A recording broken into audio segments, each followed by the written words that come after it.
Hello, my dear gardening friends. Summer is at its peak, our roses are blooming, they're going through their first flush of blooms. And we don't want to think about any pests and invaders into our gardens. But they are coming, or they are here already. And we are talking about Japanese beetles. The minute our roses starting to bloom, Japanese beetles start to emerge from the ground to feed on the most beautiful flowers in our gardens. So today in this video we are going to talk about Japanese beetles, which are loving our roses as much as we do.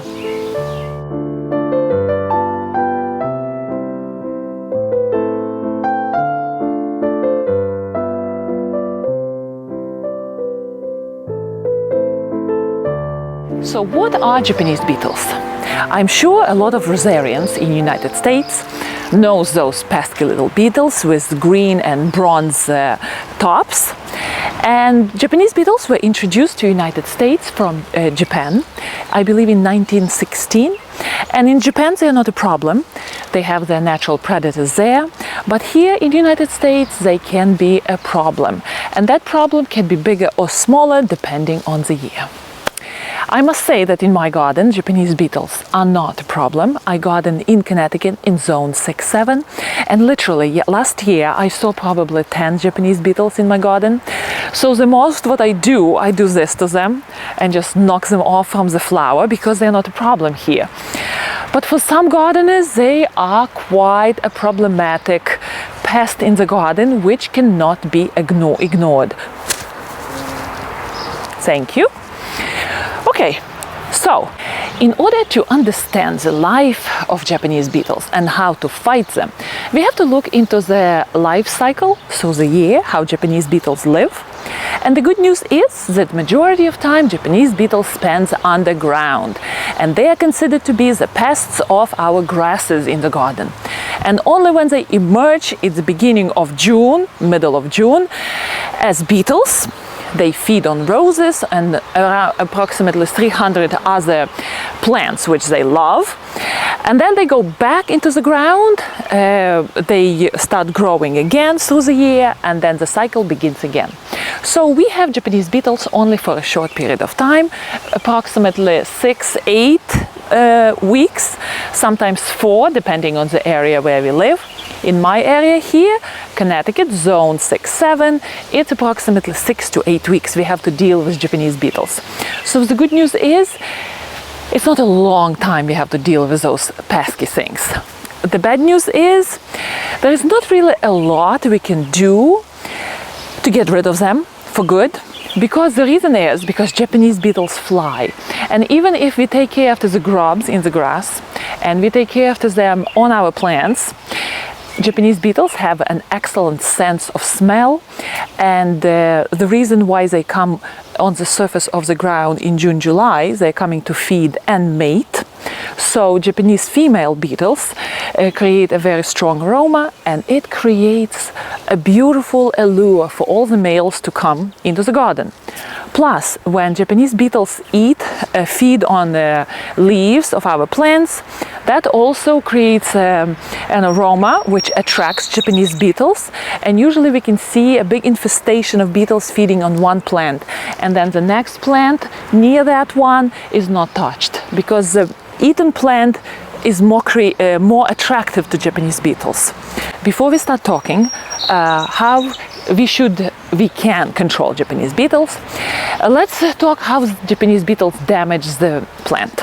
If you don't know the damage from Japanese beetles, you should look for skeletonized leaves and really damaged blooms. And Japanese beetles don't go only for roses, they go for other plants in the garden. Again, 300 of their best tasty plants they have. And usually they attack blooms, on roses particularly, but they do skeletonize leaves. So if you see these leaves which have all the veins intact, all the membranes eaten, it means you do have presence of beetles. And very often you will see them because they're very inactive in the morning and in the evening. Again, not many predators are here for Japanese beetles. There are birds which eat those beetles, but honestly in my garden we do have bird feeder and we do have a lot of birds, And I never saw a bird eating a beetle, honestly. I don't know, maybe you can correct me, so do a note underneath this video. But I never saw a bird eating the beetle. I know that there is one bird, starlings. Those little birdies, they are visiting my garden, not very often. They do eat Japanese beetles. Again, I never saw them doing it, but that's what I read in the, smart books, and smart people were talking about those. So now we are moving to what we can do if we have the invasion of beetles in our gardens. The first level of defense would be manual. You combine that defense with pleasure, or at least try to. You get up in the morning, you go outside, you get yourself a little bucket of water with soap, and you go and shake your beetles into that soapy water. What happens? The soapy water makes the membrane of the water not sturdy, so beetles goes right under. They are not floating on the surface, and they drown, they're killed.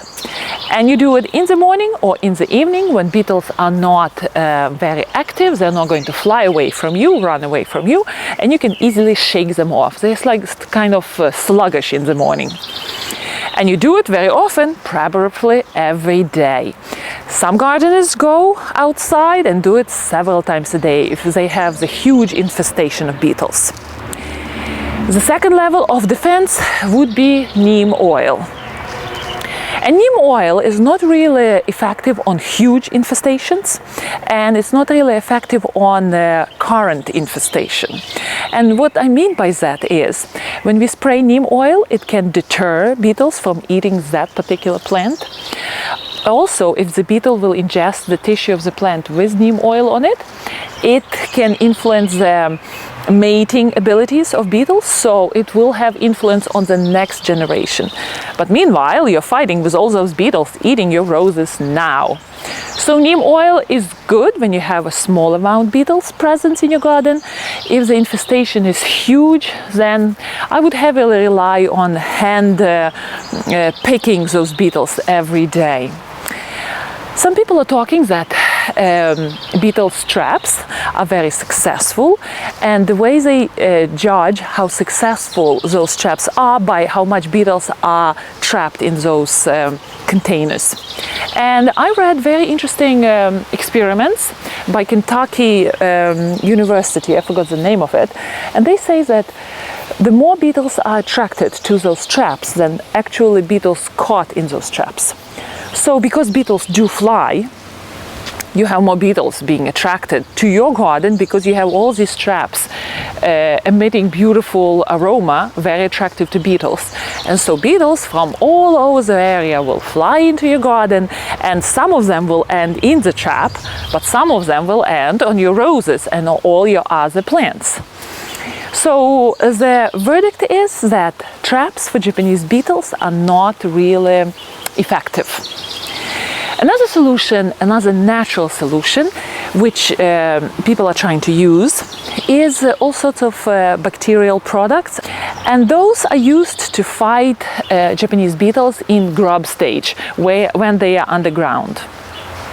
They're very effective if you're fighting damage to your turf, to your grass, because Japanese beetles do eat on the roots. And what happens in spring, you get these dead patches on your beautiful green lush lawn, and you don't know what happened. So when you start pulling the grass off, it pulls like a carpet, and when you look inside, you can see grubs there. And those grubs do eat the roots, and they kind of shave it so well that you can actually pull the grass and see all the beetles underneath. So these bacterial products, natural bacterial products, are used to control grubs in the turf, in our grass lawns area. But why is they not effective to do it for roses? Because, again, beetles can fly. And if you control grubs in your lawn will be beautiful. But beetles who grew on the lawn of your neighbor can fly to your roses and successfully feed on them. So for people who want to control beetles on roses, natural bacterial remedies are not really successful. They would be very successful for your lawns. You will have beautiful lawns without any damage of beetles.